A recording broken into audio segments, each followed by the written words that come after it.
بسم الله الرحمن الرحيم نحمده ونصلي على رسوله الكريم. I greet you from my daughter's home in Sheffield on this, the 10th day of the month of Ramadan, blessed Ramadan, with Assalamu alaikum wa rahmatullahi wa barakatuh. And this video is entitled A Gentle Hindu Visitor. And I want to share with you that at the beginning of Ramadan, I had a gentle Orthodox Christian visitor who traveled all the way from Bosnia to meet with me in London. And I invited him to have dinner with me 2 successive nights. And we had a very pleasant exchange of views, no hostility whatsoever. And he was comfortable with my profile of scholarship. And we are going to be able to keep on exchanging views, he and I. And I shared this information with you in a previous video. And today I want to share with you the news of a visitor who traveled. He traveled from India to come to London to attend a conference on climate change. And he wrote to me, said, Sheikh, I want to meet with you. I want to see you. I want to have a face-to-face meeting with you. He's been writing to me for several months now. He's Hindu, he's from India. And we went out. I asked him, what is your dietary law? He says, I am a strict vegetarian, 100%. So we went out for dinner, Iftar, to a vegetarian restaurant here in London. He and I took with me one of my students and 2 of his nephews. So we were a party of 5 people. And when we went to this vegetarian restaurant in London, it was a huge restaurant, and it was packed to capacity, and people had to be standing in a line waiting to get a seat. And we waited maybe for about 15, 20 minutes before we got a table at which to sit down. But I was dressed with my hat and my other brothers who are Muslims, and were very plain and clear to all that we were Muslims. And yet nobody in that restaurant ever showed us any sign of displeasure, never looked at us in any bad way. We felt very comfortable in this restaurant, which was packed mostly with Hindus and maybe a few Sikhs, and maybe 1 or 2 Muslims apart from myself. And I told this gentle Hindu visitor, listen, while we are eating, no serious conversation. Let's enjoy the meal. So I ordered a meal of spinach with cheese. It's called palak paneer, and we had lovely naan. And we enjoyed the dinner with mango lassi, and then the local chai, the local tea from India. It's called desi chai. But they served it in a metal glass cup, but it was not enough for me. And I enjoyed the meal. But what I want to share with you is that this Hindu, who is maybe in his 40s and attending a conference in London, he was very comfortable with my profile as an Islamic scholar. He'd been listening to my lectures, and we were able to maintain a discussion, a meeting at that restaurant, which was quite friendly, with no hostility. And this is a good sign. And I said to him that, listen, there is a subject I want to discuss with you, and I hope that it is possible for you and I to collaborate and cooperate to taking it forward. And that is that the 2 peoples, the Muslims and the Hindus, in the subcontinent, the South Asian subcontinent, have to find a way to coexist peacefully, because the alternative would be nuclear war, with millions will die.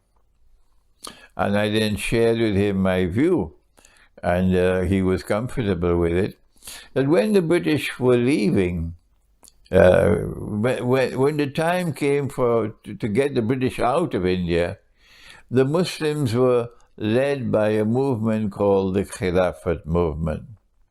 And they were led by men who knew the religion of Islam and lived the religion of Islam, and who put the religion of Islam as the supreme loyalty, not the state, the religion.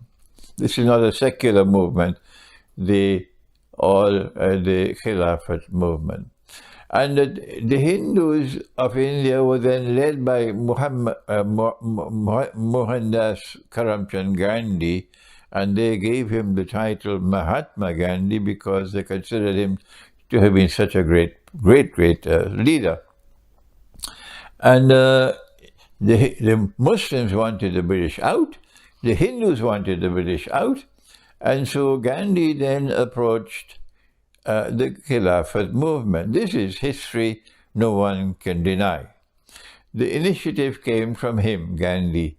He approached the Khilafat movement to form an alliance between the two forces in order to strengthen the resistance against the British and to get the British out of India. And the Khilafat movement responded positively that we would be very happy to have this alliance between Hindus and Muslims. This is history you cannot deny. Gandhi said, I have one condition, and that is that you must stop killing the cow. And the Khilafat movement said, fine, we agree to that condition, and we stopped killing the cow. And so this alliance came into being between the Hindus and the Muslims in India, and it was such a sensible alliance. And the initiative came from the Hindu leader, from Gandhi. And this alliance constituted the most powerful force of resistance to British colonial rule in the entire history of the British Empire in all parts of the world. This alliance of Muslims and Hindus. And the British were at their wits' end how to respond. The British finally succeeded by using Mustafa Kemal in Turkey to pull the rug from underneath the Khilafat movement's feet by abolishing the caliphate. Mustafa Kemal didn't want to do it. He felt there's no need for us to abolish the Khilafat. It would be less like the Pope in Rome. But the British succeeded in getting him to do it. And when the Khilafat movement was abolished, this put most of the steam out of the Khilafat movement. When the Caliphate was abolished, in Turkey, this made most of the steam of the Khilafat movement was lost. And then came others whose names I will refrain from mentioning, who then succeeded in getting the Khilafat movement replaced by the All India Muslim League to represent the Muslims. And the All India Muslim League was more of a secular setup. It did not have the religious credentials of the Khilafat movement. And on the other side of the picture, Mohandas Gandhi was assassinated, and there are those who to this day celebrate his assassination. Pitifully so. And so this wonderful alliance between Muslims and Christians crumbled. And the secular forces on both sides took the story forward, and eventually there was a parting of ways between Muslims and Hindus, and part of the Muslim world in India then became Pakistan. So I offered this view to my Hindu guest, and I said to him, the man who then led the Muslims was Muhammad Ali Jinnah, who was a British-trained lawyer who did not have any Islamic scholarship, but at least he had integrity to lead his people in a proper way. He did not have the knowledge, but he had the integrity.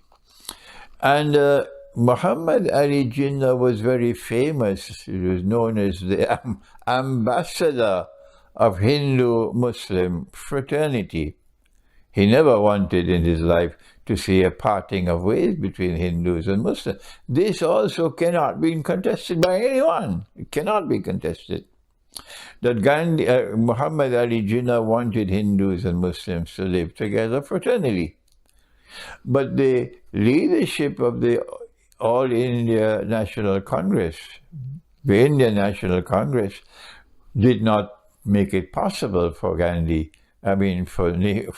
for Jinnah to achieve his objective. And eventually they had to opt for Pakistan.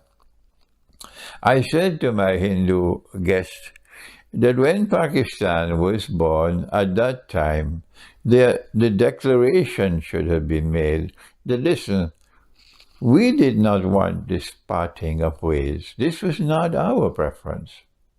Our preference was to live, to coexist fraternally. Let me repeat that.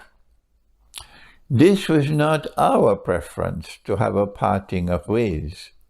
Our preference, because this is Muhammad Ali Jinnah, the ambassador of Hindu-Muslim fraternity, our preference was to have our peoples coexist fraternally. But it was the leadership of the Hindus which made it impossible for this to take place. And so now we have this parting of the ways, and if we cannot learn to live and to coexist fraternally, then we are going to head to nuclear war between India and Pakistan, and millions will die, and it will be all the responsibility for that catastrophe would be with those who lack the capacity to think. So I said, let's think.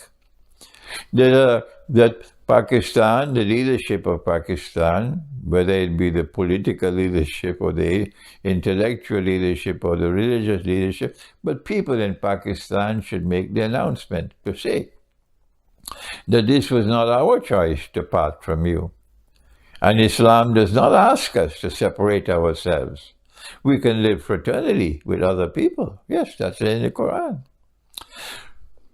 If at any time the door is opened and the possibility is made for us to try to recover peaceful coexistence, we on this side, the Muslims, would be prepared, would be very happy to enter into that door and to negotiate, to bring about a means for rapprochement and reconciliation between our two peoples.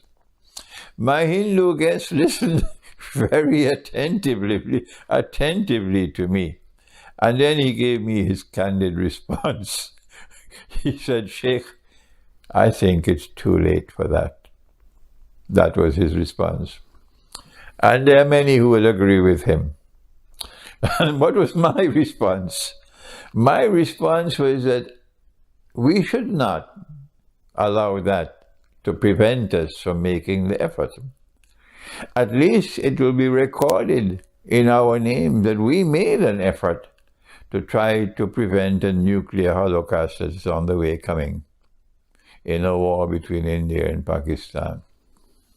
And he responded positively to that. He said, yes, it makes sense to try to make an effort, because then at least it will be recorded in our names.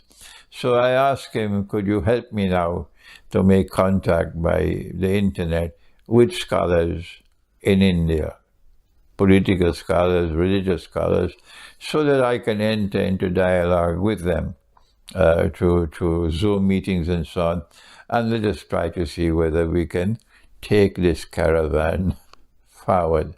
And I want to share with you, it was such a pleasant meeting with a Hindu from India who is so comfortable with my profile as a scholar of Islam, and who traveled to London for a conference and insisted, I want to meet you, Sheikh, I want to see you face to face. And we were able to have this friendly encounter. And here is a message to those whose hearts are filled with hatred on either side, the Hindu side or the Muslim side, that look at what is possible when two people come together who don't have hatred in their hearts. Thank you. Wassalamu alaikum wa rahmatullahi wa barakatuh.